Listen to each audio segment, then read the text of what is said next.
Okay.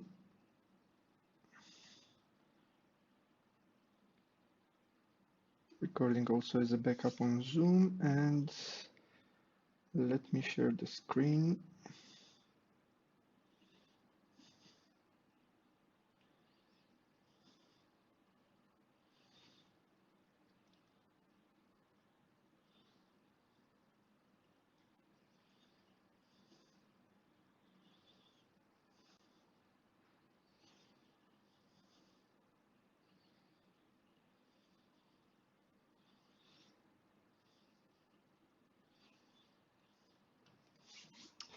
Okay, so I hope everything is good. I hope everybody is doing okay this afternoon.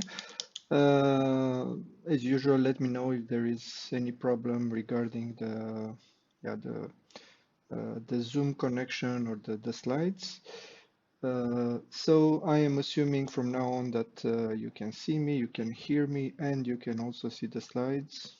If this is not the case, just let me know in the chat window. Okay, just 1 second.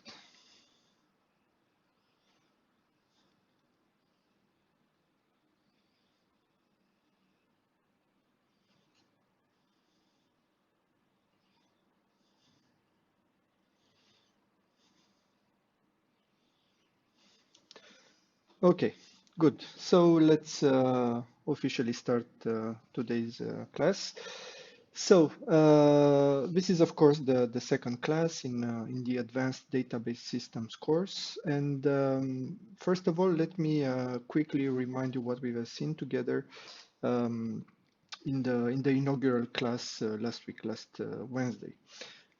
So we have introduced, of course, the scope of the class, the main chapters we will discuss together. We have seen also the grading details and the structure of the class in terms of homeworks, practical assignments, the final exam. We have also done an overview of traditional relational database management systems and then went over rather quickly over the topics we will study about them. And we have also launched the first homework on the SQL language, the language for querying data in relational databases, which is to be finalized, of course, by the end of this week, by Sunday at midnight. So now, after the overview of traditional relational database management systems that we have done last week, we will now dive, let's say, into the actual topics. We will study about this kind of systems, traditional database management systems, starting with the storage management level. So today's discussion is mostly covered by the chapter 7 and 8 in the Ramakrishnan and Gerke book, what we will usually call the cow book. Okay, so recall what we mean by traditional relational database management systems. We mean several things. These are systems managing structured data, and here structured means relational data. Later on in our course, structured data may mean uh, uh, different models, not necessarily relational, but for now we are talking about relational data. Okay, these are centralized systems, so they do not exploit in any way parallelization in particular. They are designed to handle mostly transactional workloads, and remember what that means. They are disk-based. That simply means that the main copy of the data resides on persistent storage, whether it is magnetic disk or a flash disk. Remember, we also talked about the differences between these two kinds of persistent storage. And so the main copy of the data is on persistent storage, while, let's say, the currently underused copy of the data will be in main memory. And these are systems that provide the so-called ACID guarantees that we have discussed last week with respect to transactions and,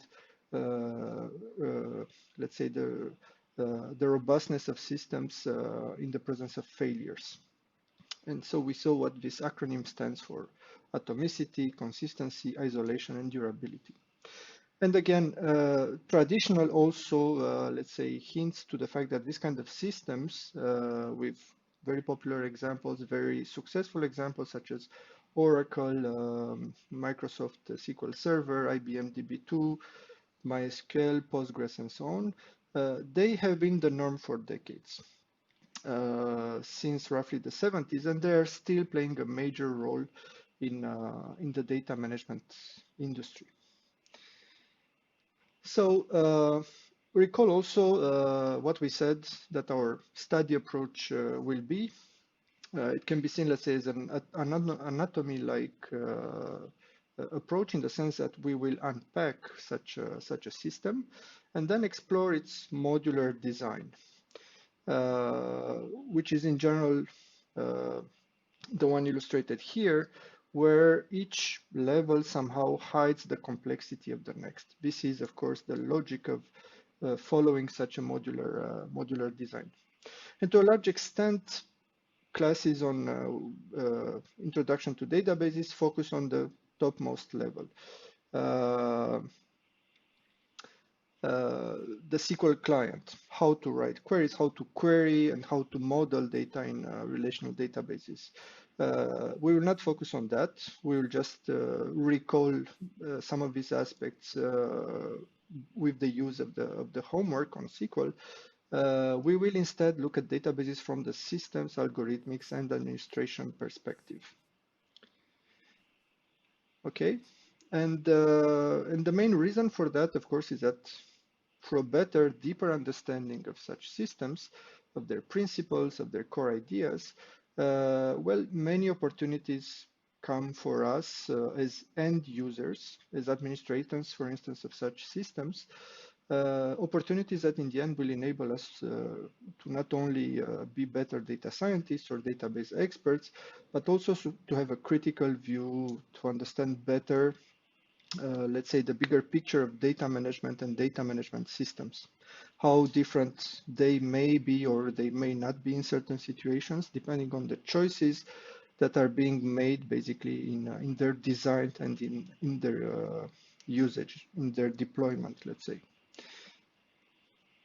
Okay, so we will unpack such a data system and understand basically module by module the role, the challenges, the choices that can be made at each level.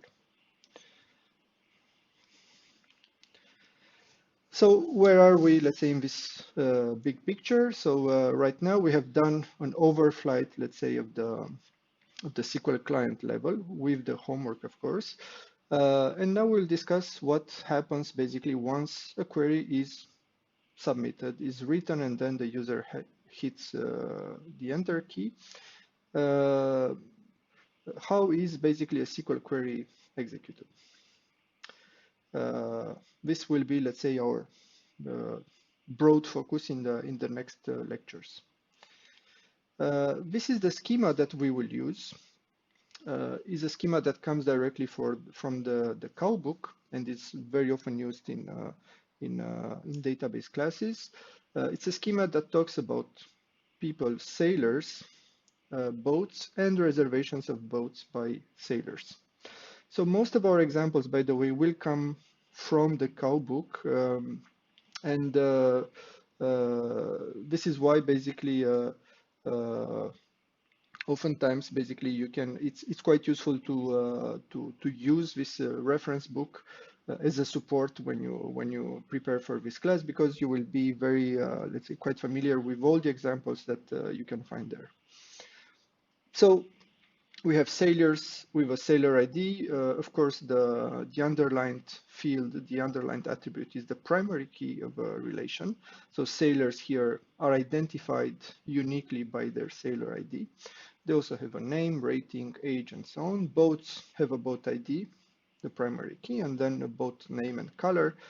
And reservations, of course, are done by sailors on boats on specific dates. And we see here that we have a triple primary key. And this means basically that, you have to stop writing on the slides because this is actually visible to everyone. sorry about that. So we have this triple primary key because we want to model situations in which a sailor may reserve the same boat several times, but on different dates. And then we have also a description or reservation name. Okay, so this schema is rather straightforward, I would say.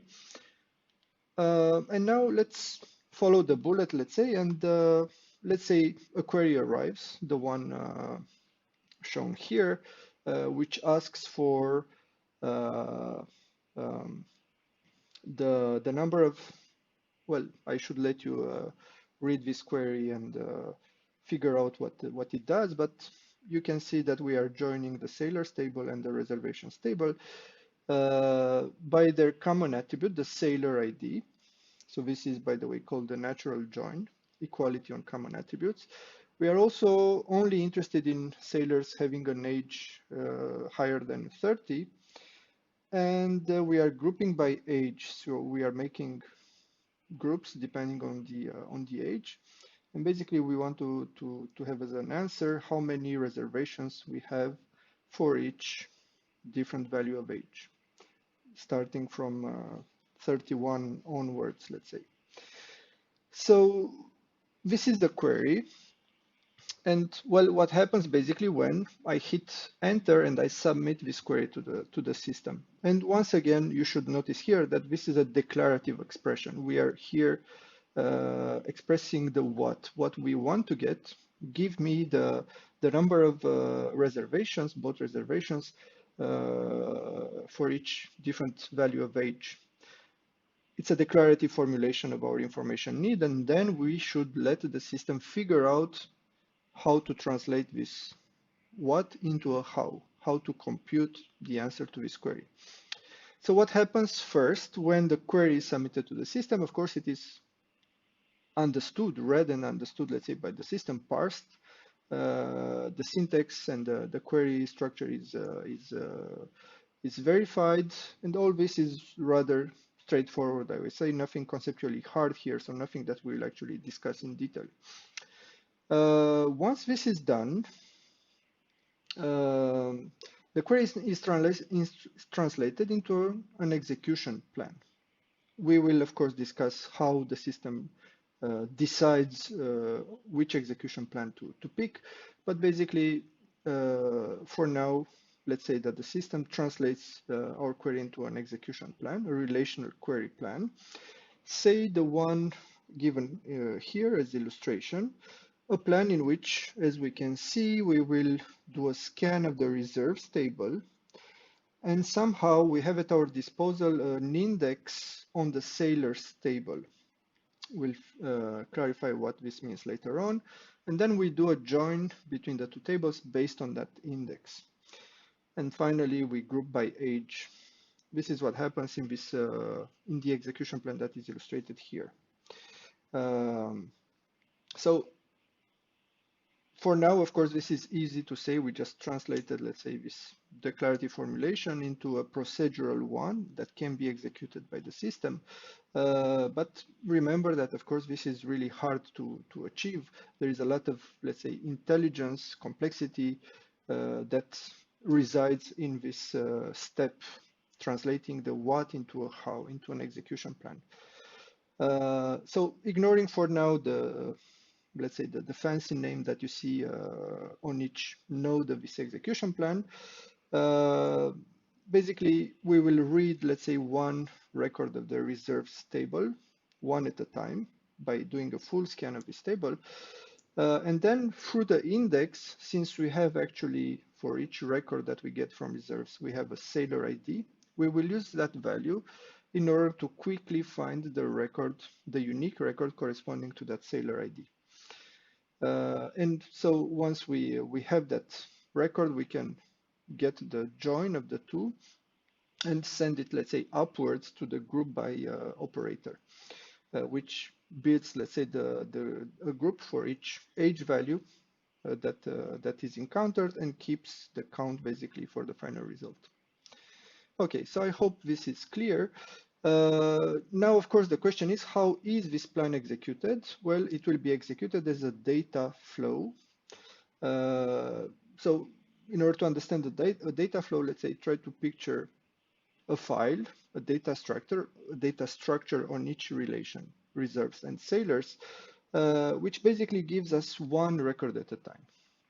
And these leaf nodes basically of the execution plan will pull one record at a time from their corresponding tables and basically send them forwards, send them upwards to the operator above. So this is why we say that data flows from the leaf nodes of the plan towards the root of the execution plan.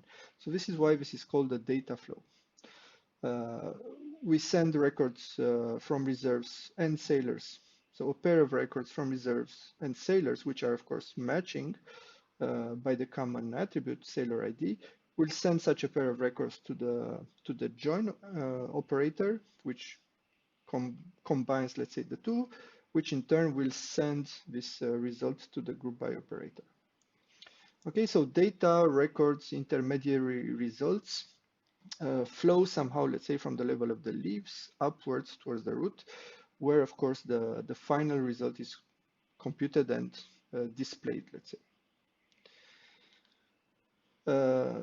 Going further and let's say deeper in this modular architectural design of a relational database management system, how are the relations, this data that we logically see as tables and records, how is this data organized as pages into a logical file?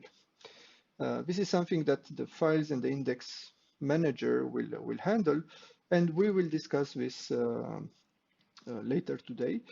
And the relational operators work with relations that are, of course, organized as files. Let's call them database files, which in turn are organized into blocks or pages. We will use interchangeably these two terms. A block, a data block or a data page will be the same thing for us. Okay, so files that are organized as pages. And for our query, all the pages it needs, basically the ones currently in use, of course, must be found in main memory whenever used, somewhere in the execution plan. All the data that is currently, let's say, in use, in general, of course, in a computer, has to be in main memory, has to be brought, for instance, from the persistent storage into main memory. This is, I hope, obvious for everyone. So we can say basically that at all moments, the primary copy of the data resides, of course, on disk in persistent storage, while the secondary copy, the one currently under use, will be in main memory. And so for the files and the index manager, the look and feel, let's say, is as if all the pages, all the blocks it needs are indeed in main memory at all times. And the files and the index manager basically do not even need to know, let's say, that the disk exists, that persistent storage is actually where the primary copy of the data resides. And in reality, of course, this is only an illusion. It can only be an illusion. And the buffer manager is the module that works hard, works a lot, basically, in order to maintain this illusion. So the pages currently in use in main memory are somehow mapped, put in correspondence to pages on the persistent storage, the disk, by the buffer manager. This is its role, and it will act basically as a cache logic, let's say, between the disk space manager and the layer above, the file and index manager. Remember that in general, there is much less, significantly much less main memory available than disk space. And the data to be used from a database in general is much larger as well than the main memory space that we have at our disposal. And yet, ideally, in general, the buffer manager must create for the module above the illusion of working with data that is always available in main memory, hiding in a way all the details on how this data basically is transferred, how, when, and so on, this data is transferred to and from the disk into main memory. at what moments, with what potential side effects, and so on. So all this is, let's say, transparent, and the buffer manager maintains this illusion of working only with data that is found in main memory. And finally, the disk space manager sends the in and out requests, let's say for blocks and pages, to the corresponding persistent storage. The disk could be a magnetic disk or could be, for instance, a flash disk. Okay, so as a summary for this overview of the modular architecture of a relational database management system, remember that the query is the what, the declarative formulation of our information need, and its execution plan is the how basically the system will get the results answering our information need. The plan is executed as a data flow on files, and this means that data will somehow flow from the files, from the leaf nodes of the execution plan to the root of the execution plan, the end result. And files are logically organized into pages or blocks in main memory. But main memory and data that is always available in main memory is just an illusion. These pages of data must reside on persistent storage or secondary storage, the disk, and they will be brought into main memory whenever used, whenever needed. And these pages, of course, are mapped to disk by the disk manager level. And again, remember that let's say the key advantage of such a modular design is that each level will be hiding the complexity of the next. Okay, so basically for each layer, it only needs to know the interface somehow, how to communicate, how to talk with the layer below and the layer above, of course. But besides that, basically, each layer will be isolated from all the other details of the layers below. We don't need to let's say, to worry about the complexity of the work done by the layers below. And each layer basically will maintain only has to deal only with its own complexity and must only guarantee certain aspects, certain, let's say, interfaces and ways of communicating with the other layers. And sometimes also will have to guarantee certain performance assumptions. And this in general, of course, is a blueprint of good systems design, one that is a matter of fact a classic one in software engineering, and I'm sure you have seen it in other computer science scenarios as well.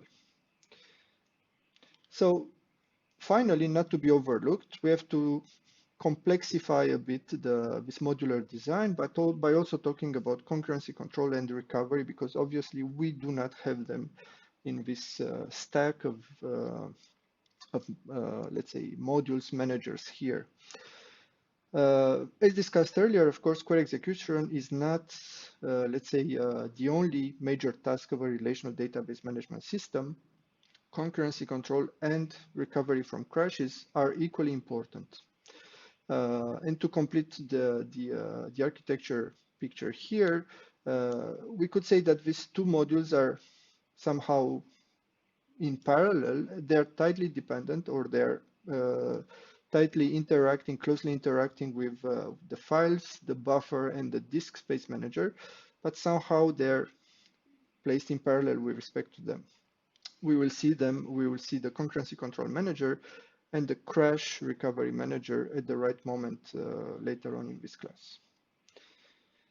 Okay, so today we will start looking at first at the disk space manager and the challenges that are to be faced there, and then to the files and the index manager. Okay, first of all, let's fix some terminology, and then we'll discuss the disk space manager, and then the files and the index manager in more detail.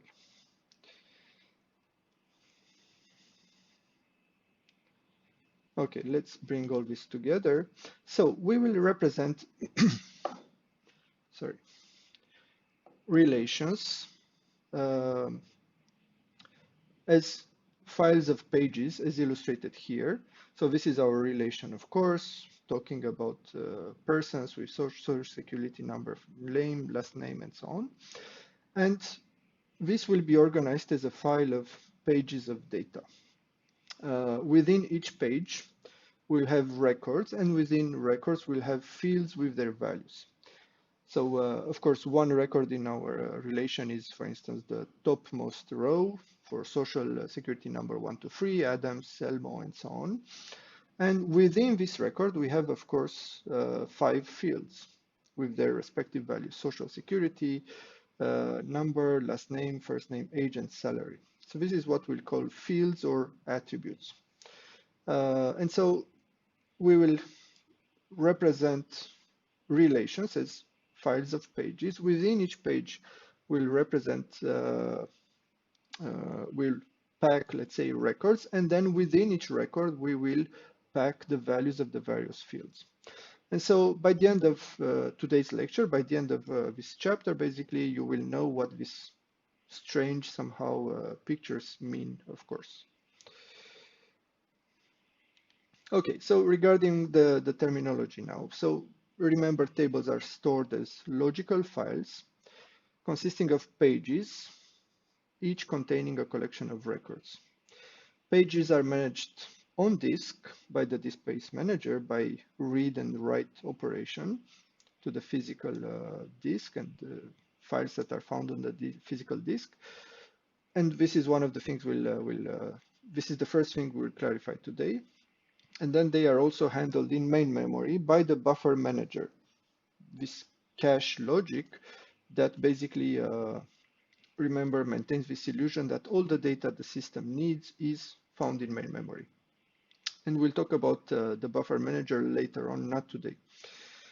And the main ideas, let's say in this lecture, will be that, let's say the underlying assumptions that you have to remember will be that we will work at the granularity of blocks or pages. Remember that we use these two terms interchangeably. We will exploit access patterns in memory management, and we'll try to, as efficiently as possible, represent the data in pages and then within records when we talk about how we pack fields within records.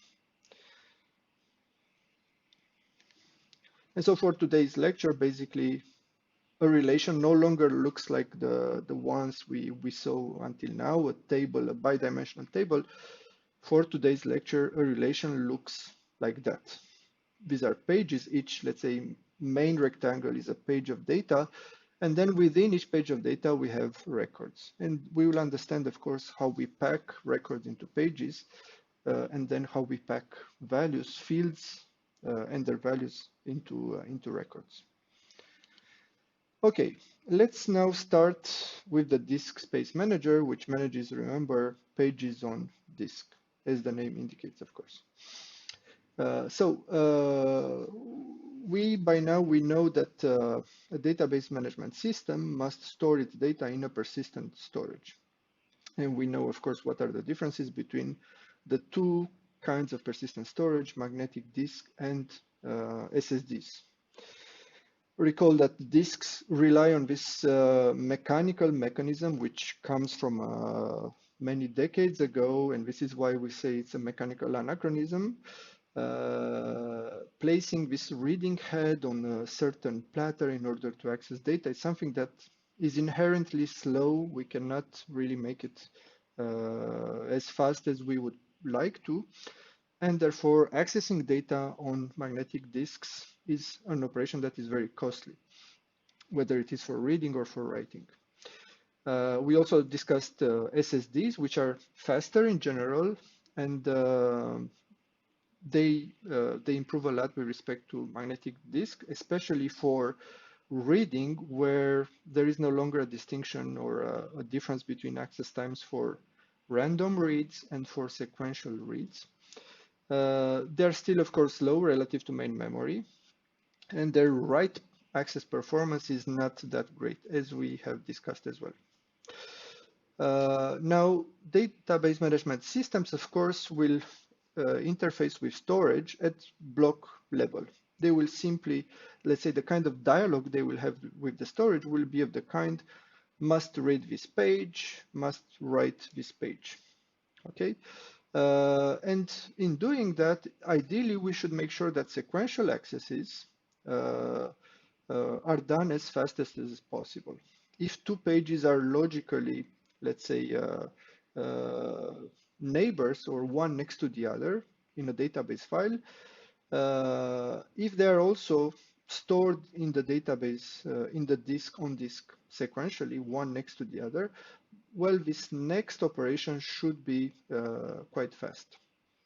This is the idea here. We must make sure that sequential accesses are fast. If it is, let's say, the next page in the file, well, ideally it should also be the next page on disk or close by, if not the next one, let's say.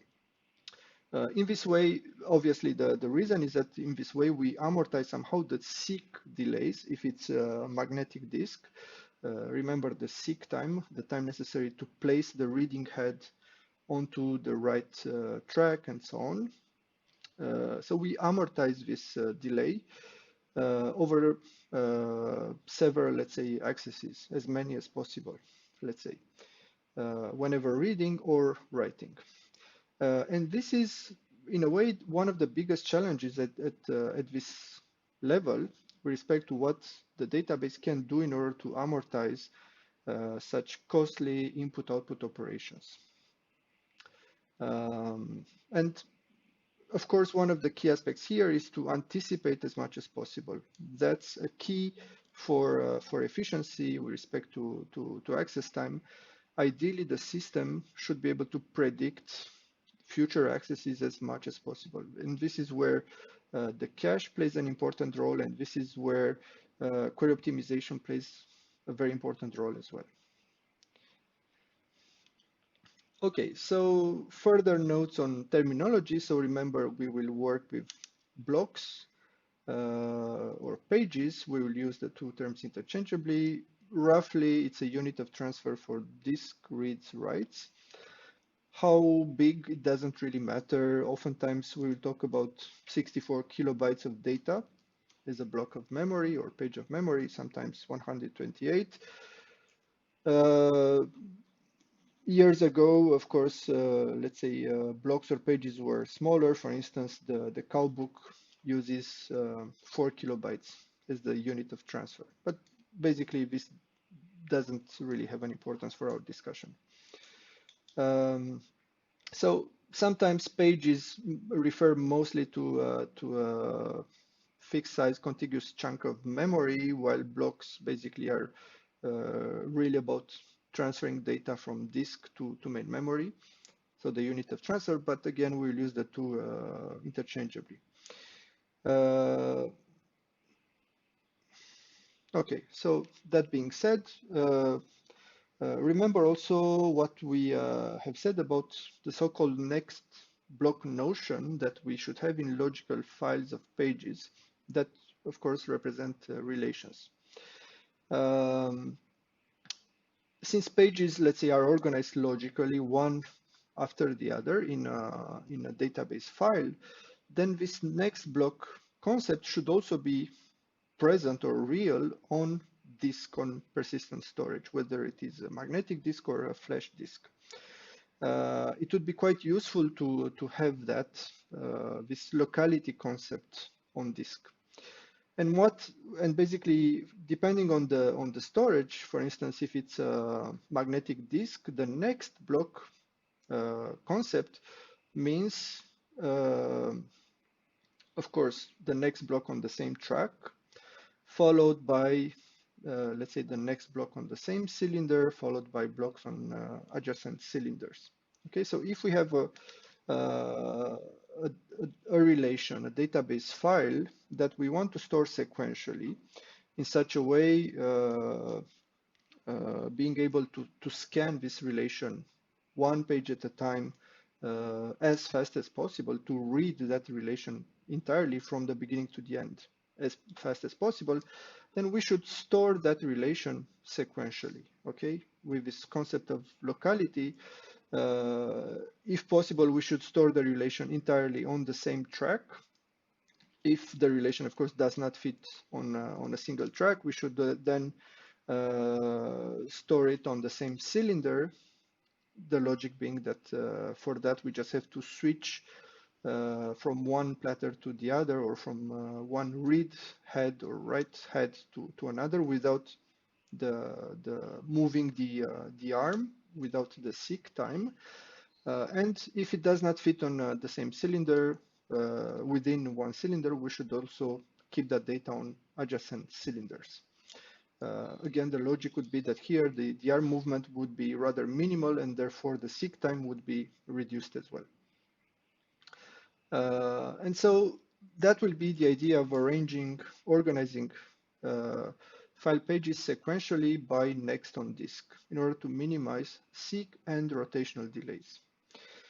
And that, of course, means something for magnetic disks, as illustrated here, and means something else for flash disks, of course. For them, we would simply put the data on adjacent blocks in the same memory unit at the right granularity. Remember, there is no read-write head basically in flash disks. And the interest, of course, once again, is it will make sequential scans, reading operations that read a table from beginning to end as fast as possible. And it will allow us, of course, to prefetch, to anticipate what will be the next block that will have to be accessed.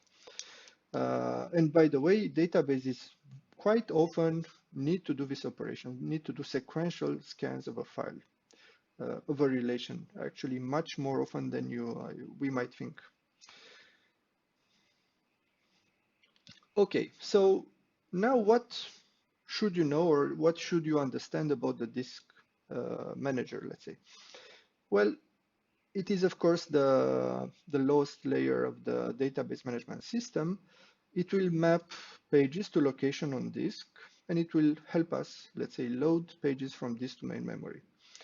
It will allow us to save pages back to disk whenever we modify them, and to ensure that the right operations are done on them. How it is called upon, what kind of interface it provides to the layer above: simply read and write page, and also allocate, deallocate logical pages. We need more pages for a database file, or we want to deallocate pages within a database file. And the request for a sequence, let's say, of pages will be best satisfied by pages stored sequentially on disk. Remember this important aspect. And all the physical details, let's say, will be hidden from higher level, for the higher levels of the system, and they will just need, they can safely, let's say, assume that the next page access is fast. That's, let's say, the key assumption that the disk space manager has to provide to the layers above. Layers above will simply expect that sequential accesses to pages, sequential runs of pages will be quickly obtained, will be quickly executed. And for that, of course, the disk manager should have at its disposal, let's say, large regions, large chunks of memory space to be allocated contiguously. Otherwise, of course, this guarantee of executing sequential scans fast cannot be provided. Okay, so it's time for a quick quiz for you. Which of the following aspects is not a benefit of sequential layout of data on disk? Fast access to sequentially ordered pages, amortization of seek cost for large sequential writes, adjustable page sizes for the wider outer tracks, ability to prefetch pages for sequential scans, or all of the above.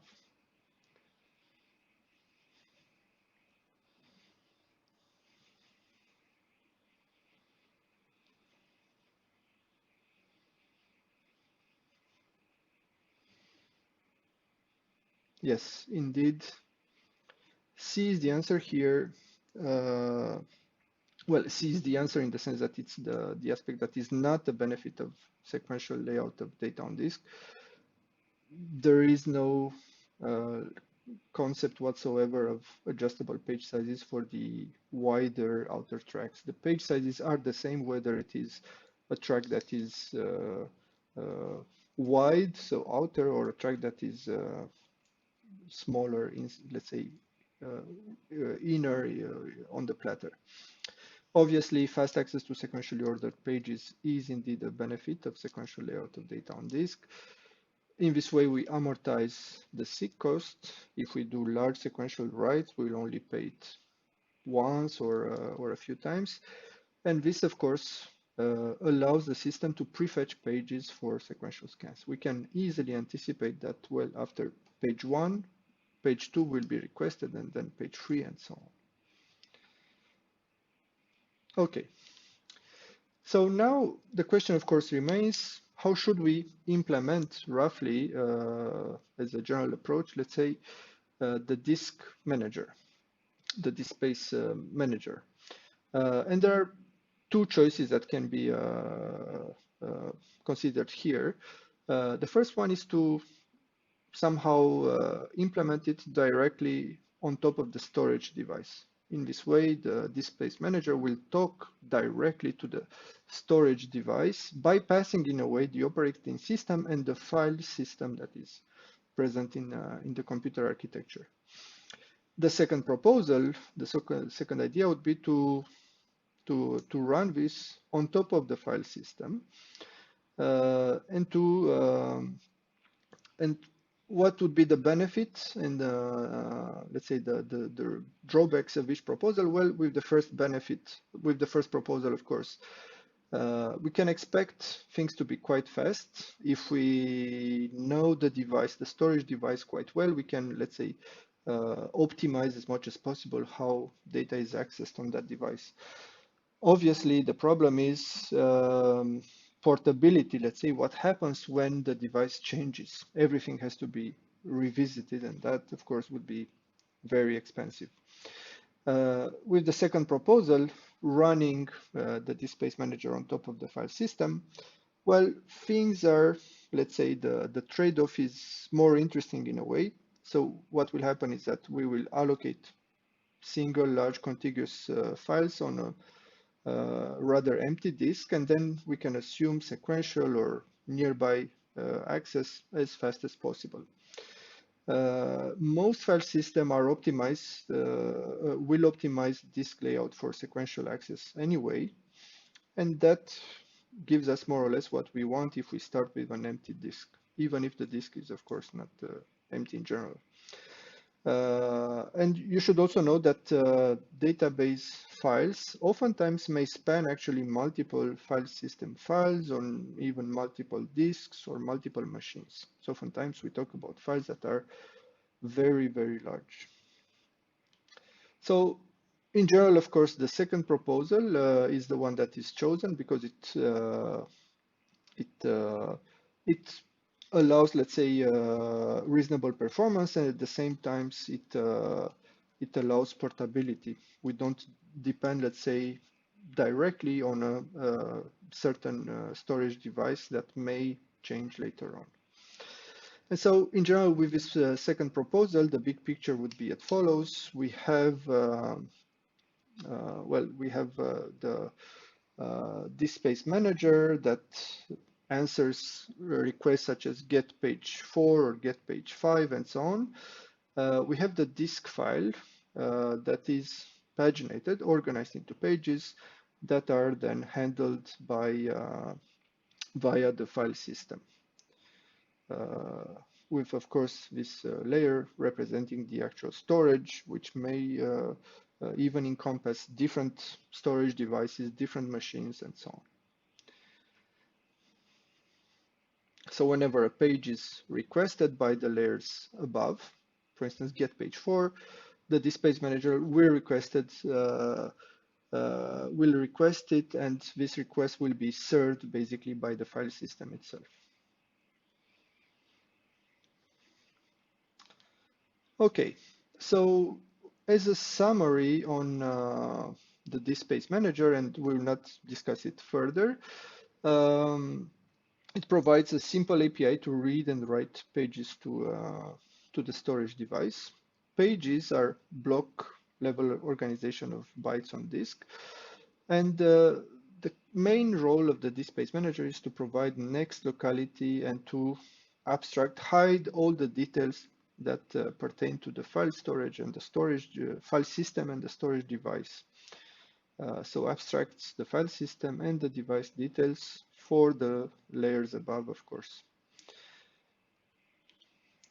Okay, now moving to the files and the index manager. So the module above the one we just discussed, we will talk about database files, um, which are of course files of pages of records.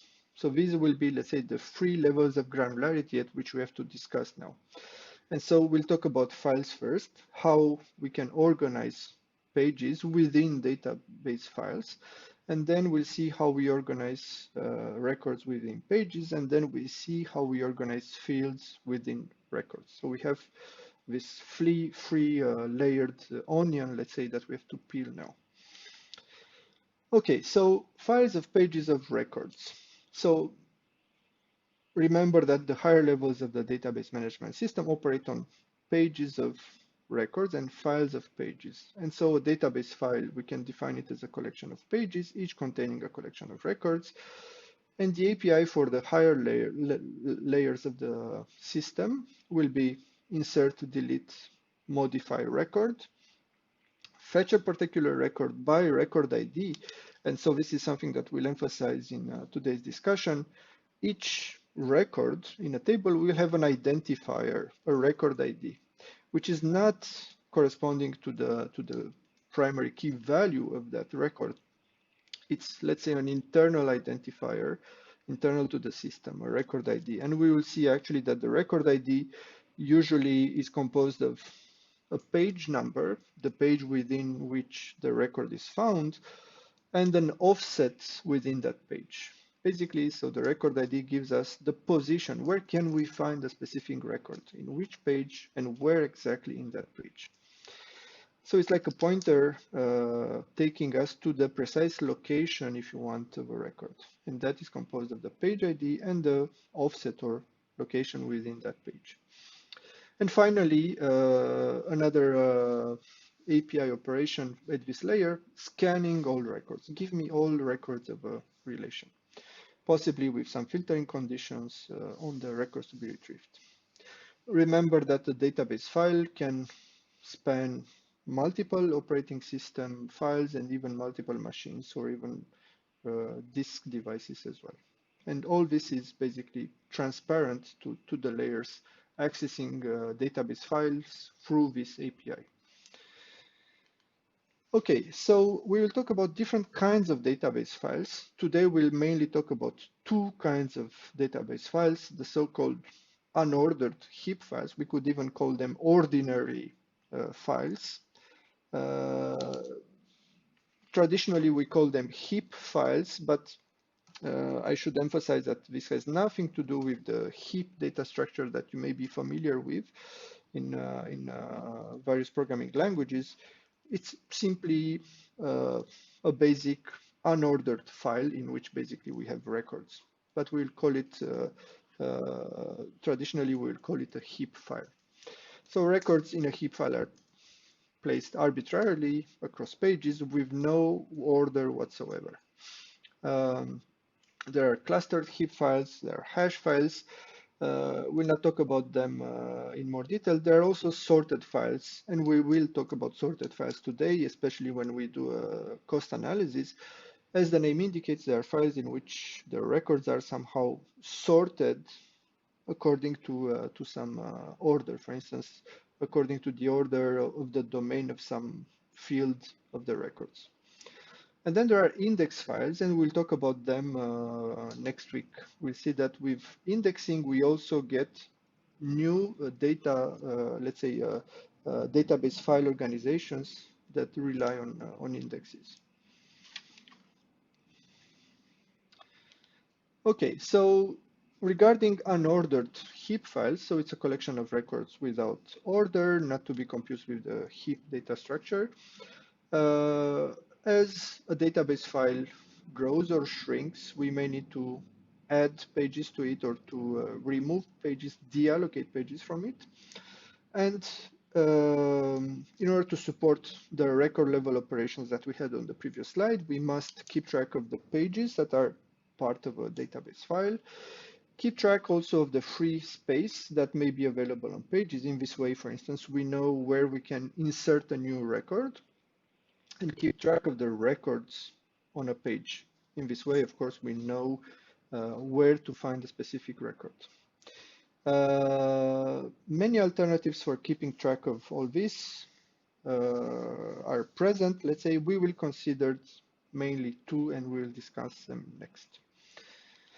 The first one, so when we want to implement a heap file, the first option that can be considered, and it's a reasonable option that is in certain situations the best choice, I would say, is to use two linked lists of pages. First, we'll have a list of pages that are full, so data pages that are full. There is no available space in which we could insert, for instance, new records. And then a list of pages with still some free space, not necessarily empty. Some of them may be entirely empty, but with some free space that may allow for future insertions. And then we'll have a header page, the entry point, let's say in this file, which simply points on one hand to the list of full pages, on the other hand to the list of pages with free space. And these two lists of pages are doubly linked. This means that we can easily follow access these pages one after the other in both directions. And of course, for a database file, then the question is, how do we know which one is the header page? How do we know the ID, the identifier of the header page? And of course, this is something that we should keep elsewhere, in particular in a so-called database catalog. That will be a predefined place, let's say, where we keep the identifier, the number, let's say, of each header page of each database file. Okay, so basically each data page, whether it is in the top or bottom list, contains two pointers to the previous and next page, and then the data itself, and then of course some free space if it's pages in the bottom list. Now, this is a reasonable idea, but there are some drawbacks. In particular, if I want to find a page with enough space for a record that is, for instance, 20 bytes in size. Well, how can I proceed? Well, I should start, of course, from the header page, and then I should look at the list of pages with free space. The problem is I don't know exactly or directly which one has enough space, has at least 20 bytes of free space. And therefore, I will have to sequentially follow, read the pages from this list one after the other. For each page, check, do I have 20 bytes of free space or not? If I don't, I will go to the next one and so on. And this means, of course, that we may, in certain situations, have to access many pages. This will require many input operations, read operations, for instance, on a disk, and we know that they may be costly simply to do an insertion, to find a page with enough space to do an insertion. So this is one of the main drawbacks of this organization of the database file into pages. In order to get rid of this limitation, a second organization, we could say better, because we will see that especially for insertions and the need to find a page with a certain amount of free space, the problem is solved very well. This is the organization called the page directory. Okay, so here we have one or several header pages that are organized into a directory. Okay, so we have two kinds of pages, let's say now in a database file, header pages and data pages. In a header page, basically we have an entry for each entry in the header page will uh, give us indications on a data page. Uh, it will basically have a pointer towards that data page. It will tell us where is the data page, what is its number, let's say, and also it will tell us what is the amount of free space on that page, on that reference page. Okay, so basically, for instance, the first header page here, we see it has 12 entries, 12 directory entries. It means basically it points to 12 different data pages. So to a lot of data, we could say. So obviously, in a database file, we will have significantly less header pages than actual data pages. There may be one or very few two, three, let's say, header pages, and then uh, these header pages will reference all the data pages in the database file. Okay, so we'll have basically in each entry in a header page, we'll have the pointer towards the page, a data page, and the number of free space in that reference page. We can see that the pages, the header pages in the directory are also linked. In this way, we can easily navigate from the first header page to the second if necessary, from the second to the third, and so on. Since there are very few header pages with respect to data pages, it's quite reasonable to assume that they are uh, almost always likely in cache, in main memory. Therefore, accessing them will be for free, let's say. It will not require accessing a page in on persistent storage. And therefore, we can easily access basically the header pages. So how do we find now a page to fit a record of a given size, for instance, 20 bytes or 20 kilobytes? Well, that will now require far fewer page loads than with linked lists, right? Why? Because we will simply access the first header page. And we have, for instance, in the first header page, 12 options at our disposal. We will immediately see for 12 different data pages, for each of them, how much free space might be available. And so the chances that among the 12 data pages, there is one with enough free space are quite high. So that will be, let's say, the main idea that solves the problem that we had before. Now with one header page, we immediately see the amount of free space on many data pages. And if we are unlucky and the first header page does not give us a solution, a data page with enough insertion space, we can always, of course, jump to the second header page, and again, we'll have access to here, for instance, 12 different data pages with their free space and so on. And remember that accessing header pages can be assumed anyway to be mostly for free. Such pages will most likely be in cache. Okay, hoping that this is understood, here is another quiz for you. Which of the following is not true?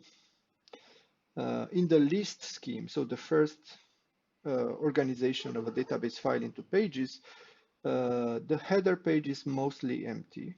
The page directory scheme, so the second scheme, is better for finding a page with k bytes of free space. Page directories require log of the number of data pages to look up to find a page having at least k bytes of free space. All of the above or none of the above. What do you think?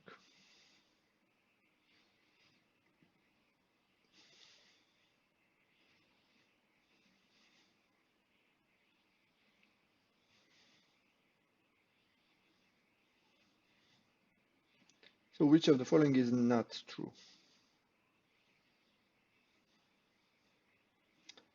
Okay, I see C, I see E, I see C as well, E as well.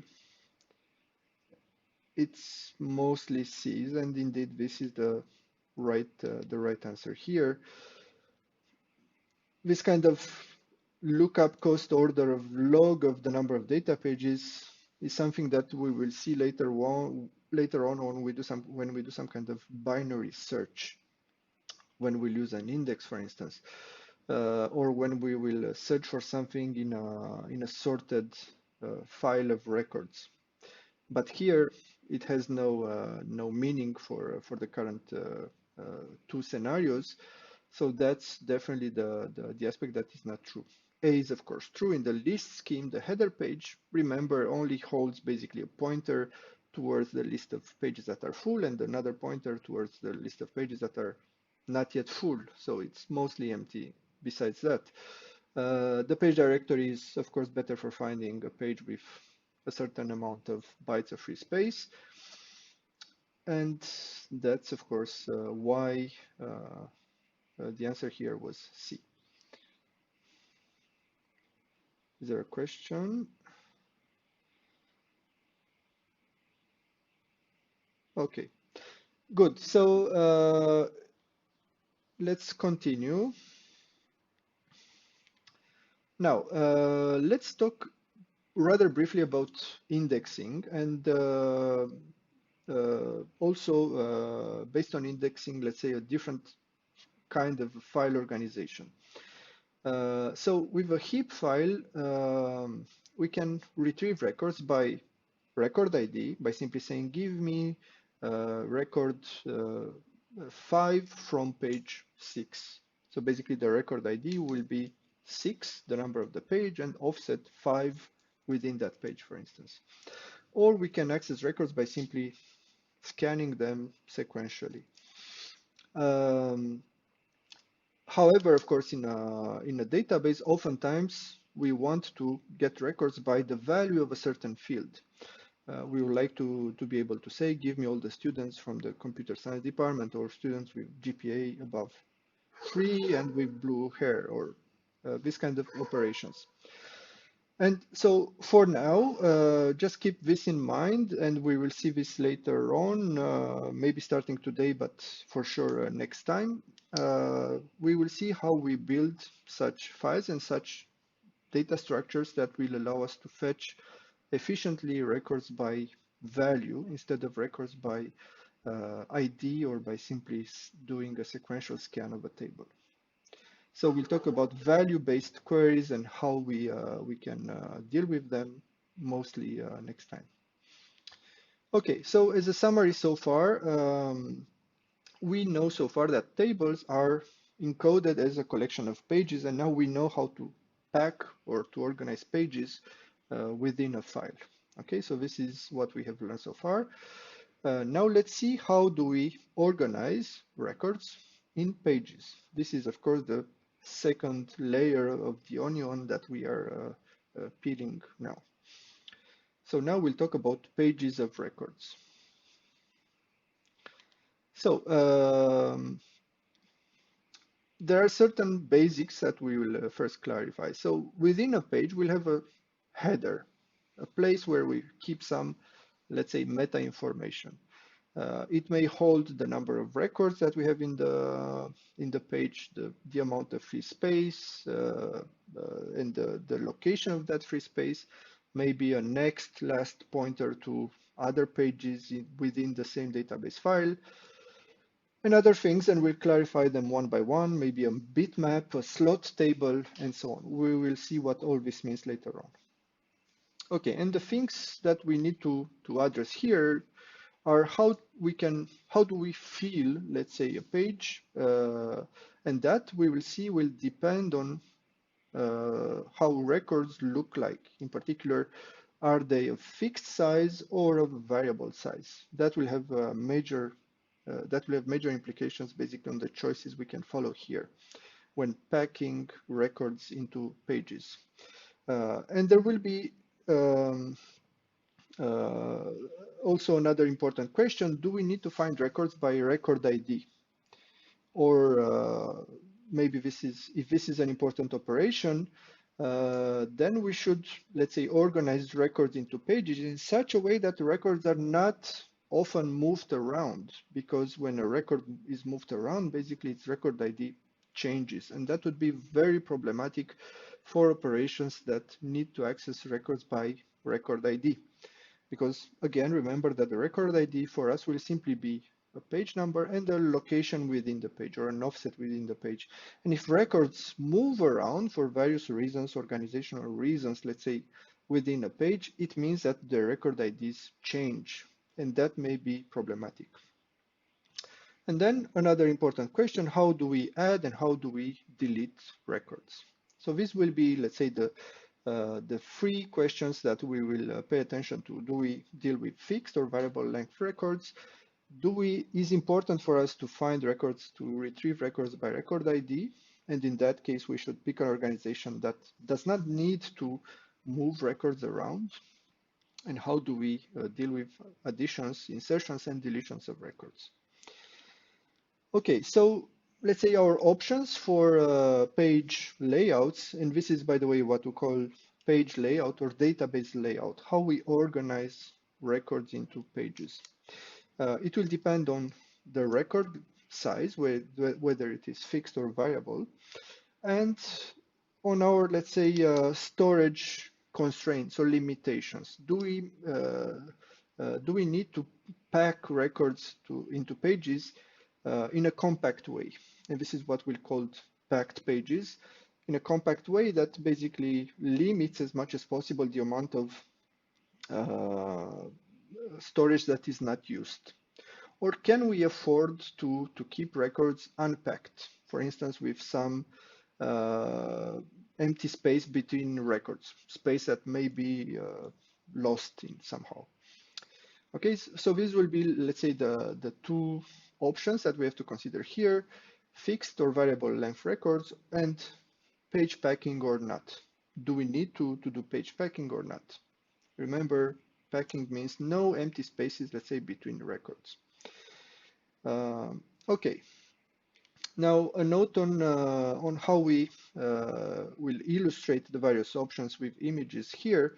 So data is of course stored in linear order, 1 byte per position. Memory addresses are ordered and disk addresses are ordered. So it looks like a long line of this kind, of course, but that doesn't display nicely on a screen. So this is why we will somehow warp around it into making it a rectangle. Okay, so this will a matrix, let's say, of memory addresses instead of a long line of memory addresses. Okay, so now let's talk about the first scenario. Let's assume that we are dealing with fixed size records and we have to store them in packed manner. So we want to limit as much as possible the amount of storage. We want to avoid having empty spaces of storage between records. So let's look at this case, and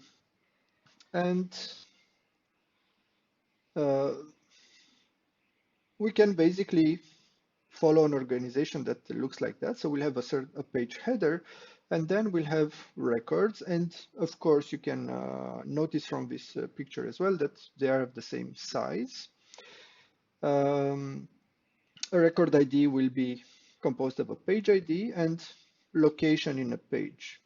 And obviously location in a page, for that we simply need the order number of a record. If I will tell you, for instance, record number 5, well, since all the records have the same size and we know where the data starts after the page header, then by a simple calculation, you will know where the record 5 starts, of course.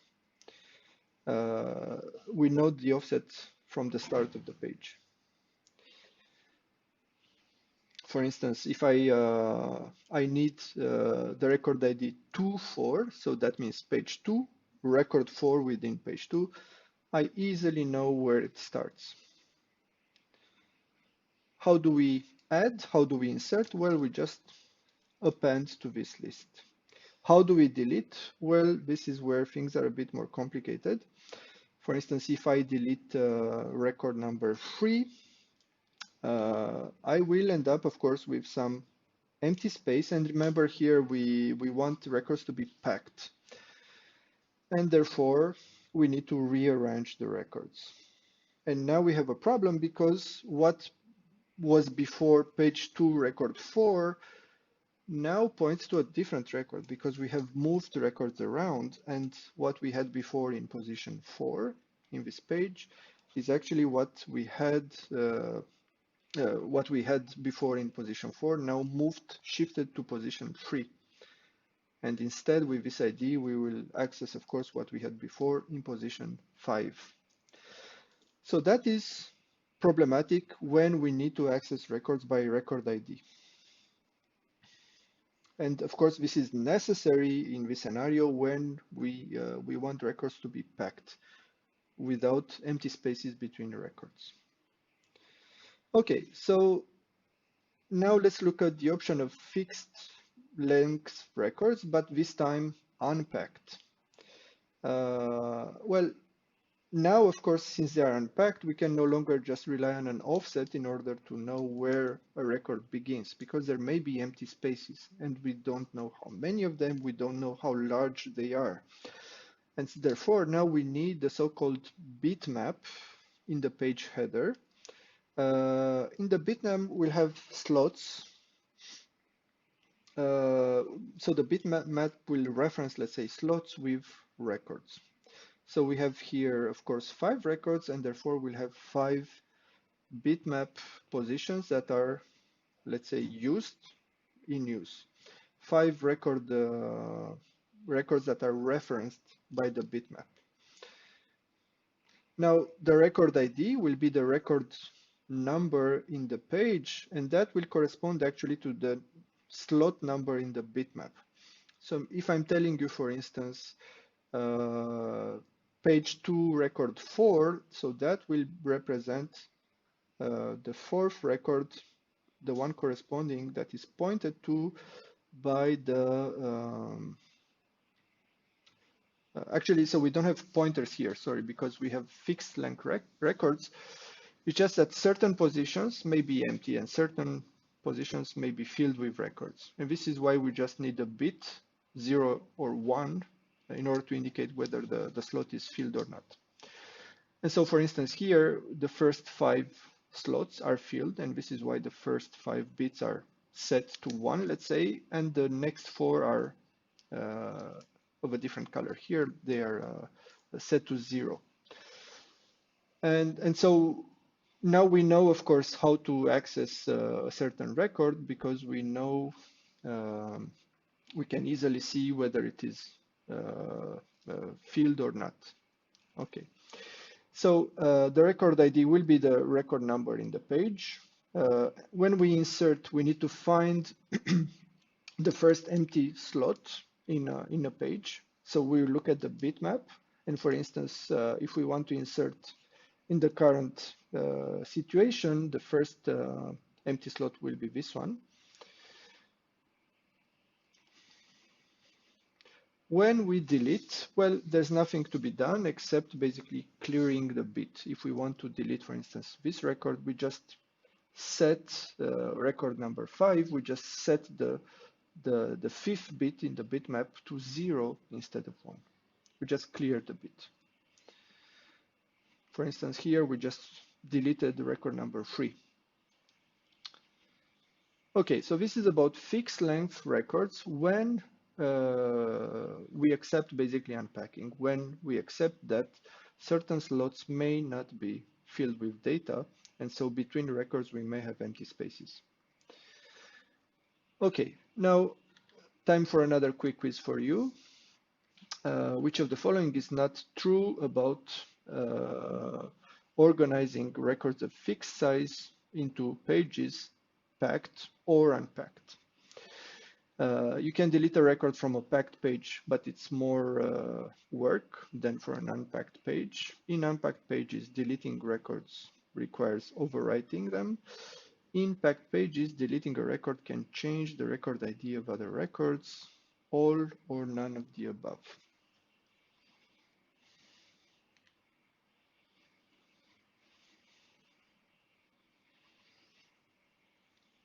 Okay, very good. I see a lot of B's. That's of course the right answer here. In unpacked pages, deleting a record requires overwriting the record. We saw that this is not the case. We just overwrite a bit, which indicates whether that slot is occupied or not. Obviously, A is true. We can delete records in a packed page, but that's a bit unpleasant because we need to shift to move data around. And that, of course, means immediately that the record IDs will change. And so that will be very problematic for operations that rely on records IDs, because what was at a certain moment, what was record number 5 becomes something else later on. And that can be, of course, very problematic. C is, of course, true. In packed pages, deleting a record, as we just said, might change the record ID of other records. Okay. Now let's move to variable length records. For instance, this could be records in which we have variable length strings, for instance, address fields. And this makes, of course, the size of the records also variable. So how do we, of course, the main question that will be raised here is how do we know where a record begins, even if we are in a packed or unpacked situation, even if we have empty slots or not. Since records are no longer of a fixed size, we don't necessarily know where they should begin. So that's an initial problem, and that also indicates that now we have to somehow keep pointers towards the beginning, the exact location where a record begins. How do we deal now with insertions and deletions? And so let's see how we organize things. First of all, let's see how we organize the metadata, what we had before in a page header. Well, now we'll work instead with a page footer. We'll see an area of memory used for metadata at the end of the data page instead of the beginning of the data page. We'll see why a page footer instead of a page header shortly. Okay, so this will be the big picture now. Let's look at an organization that is called a slotted page, a data layout that is called a slotted page. So in a slotted page, the first metadata that we will keep is a pointer towards free space. This is what is indicated here. And then we'll have, for each record that is present in the page, we will keep track of the size of the record, because now this is no longer known in advance. We have variable size records, of course. So the length of the record, and then a pointer to the beginning of that record. Let's say in reverse order. Okay, so here we have a pointer towards the start of the empty space, free space that in which we can perform insertions. The next slot, size 16, points to the first record. Okay, the second slot, size 24, points to the second record, and so on. Okay, so now what about record IDs? Well, if I tell you page 2, so let's say this page, record 4, then obviously you will go to the slot 4 in the directory, and then you will find as information the fact that this record is of size 12 bytes, let's say, and it's located here. We can access it from here onwards. And so the record ID will represent the location in the slot table from right to left. So this is why this is the record number 4. How do we delete? For instance, if we want to delete record number 3 from this page, which corresponds, of course, to this one, well, we will delete it, and we will set, let's say, the third slot directory pointer to null. Nothing else happens. In particular, we don't shift pointers around. And this means, of course, that the record IDs do not change. So this will not affect the pointers of the other records, nor their position. How do we deal with insertions? Well, insertions will be done using the first pointer, the one that points to free space. So what just happened here, let's say we want to insert a new record, we will insert it in the free space, okay, the one that is pointed by the first pointer here. So starting from here onwards, we will insert a new record. And of course, we need a slot for it in the footer. And we will place it in the first available slot. For instance, the third slot was available after the previous deletion. And therefore, we will write there that we have a record of size 42 that was just inserted, and the pointer to where that record starts. And since we know its size, of course, we know how to read it from beginning to end. We know where it ends as well. Okay, and obviously we need to update the free space pointer since now we took a bit of free space. Okay, so that's the idea of slotted pages for dealing with records of variable size. And obviously this is an unpacked approach. For instance, we deleted something and we deleted the record and we left that space unoccupied. So this is an unpacked representation of variable length records. Okay, which of the following statements about slotted pages is not true? Slotted pages can work for both fixed or variable length records. A deletion operation requires no search on the page. Deleting a record can change the record ID of other records. All of the above or none of the above.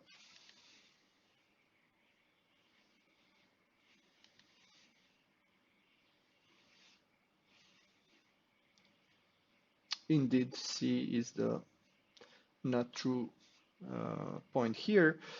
Obviously, as we just said, deleting a record will not change the record ID of other records because we don't, we just basically set to null a position in the slot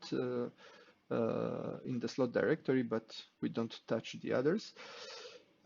Obviously, they can work for both fixed or variable length records. In general, any layout that works for variable length will also work for fixed length without any problem. And there may be advantages for doing that here. A deletion requires no searching on the page. We just go in the footer on the right slot and just set it to null. Okay. So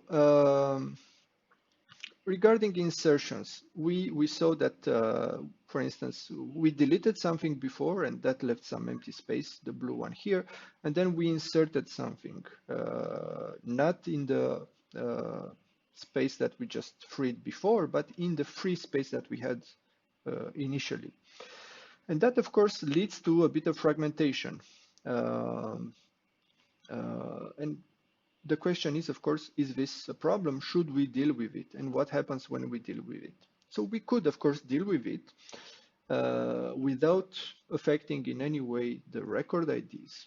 We could simply shift records around here in order to fill this empty space and simply update the pointers that we have in the footer, right? And that will solve our fragmentation problem.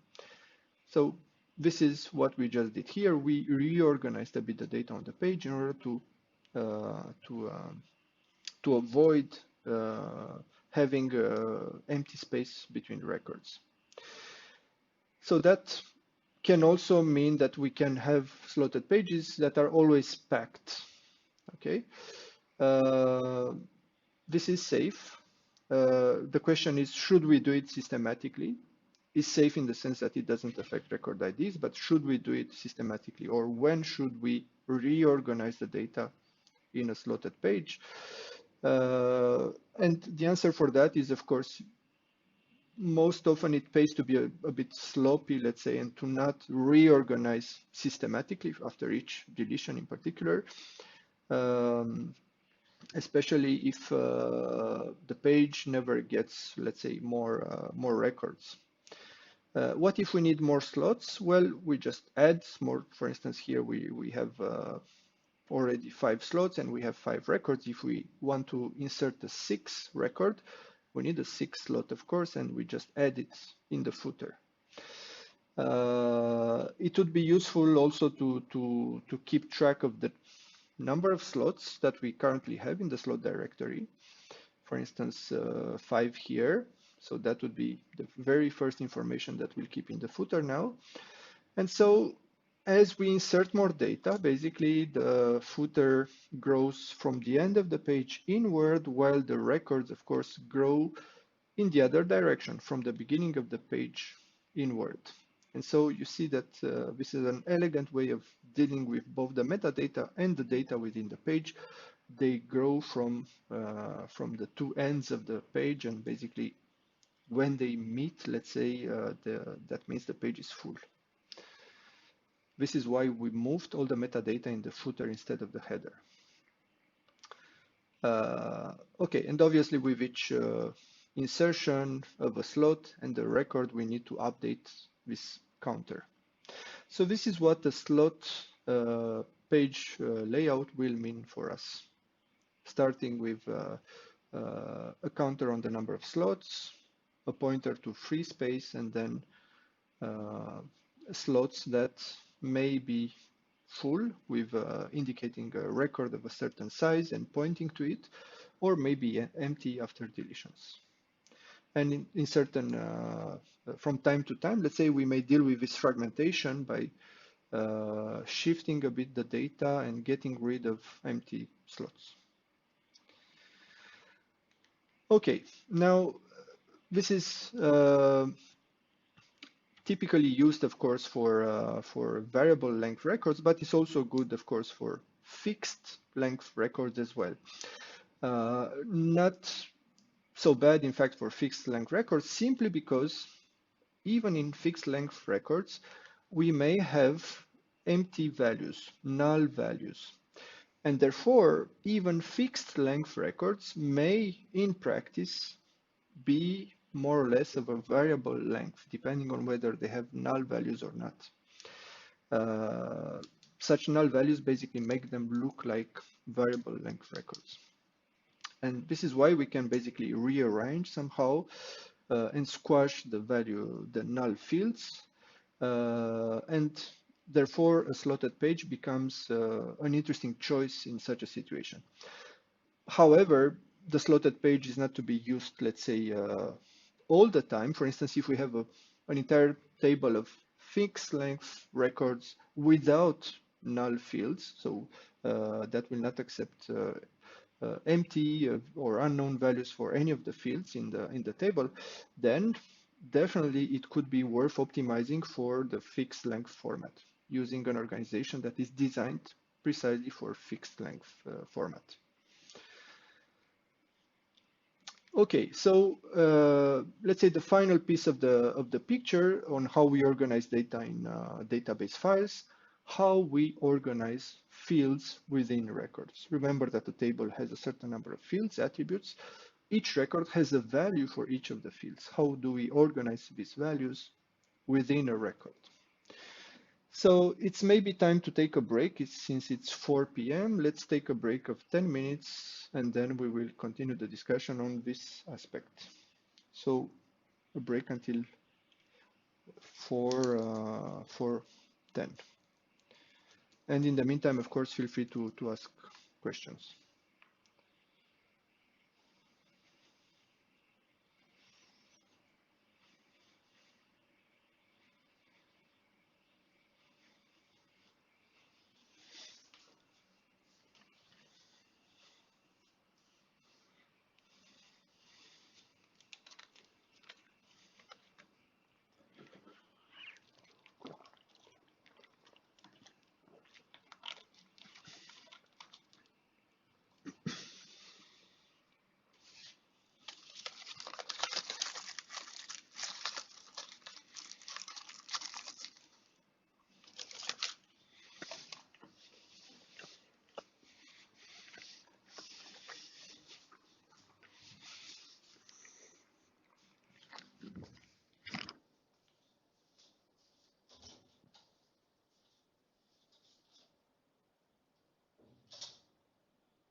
Okay, so maybe we can resume our discussion. There was a question about slide 53 uh, and the pointers there and something that is not clear. So don't hesitate to detail a bit more your question because I don't exactly see what. Okay, so on slide 58, I wonder whether there is something wrong about the arrows of the pointers. Let's see that together.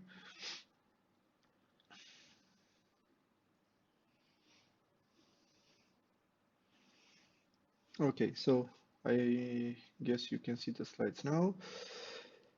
58. Oh, 58, yeah, the quick quiz image, maybe. Let's see. Uh, so this points to the free space, then this one, then this one. No, there is not. There is no problem. We inserted in this slot a record of size 42 in the empty space, and so this pointer now is here, points here. The pointers do not have to be ordered as well. Depending on the deletions and insertions, we may end up with a situation like that.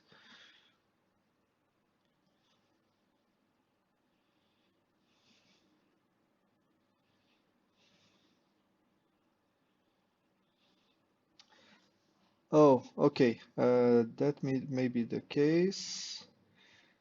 Um, Let me check something.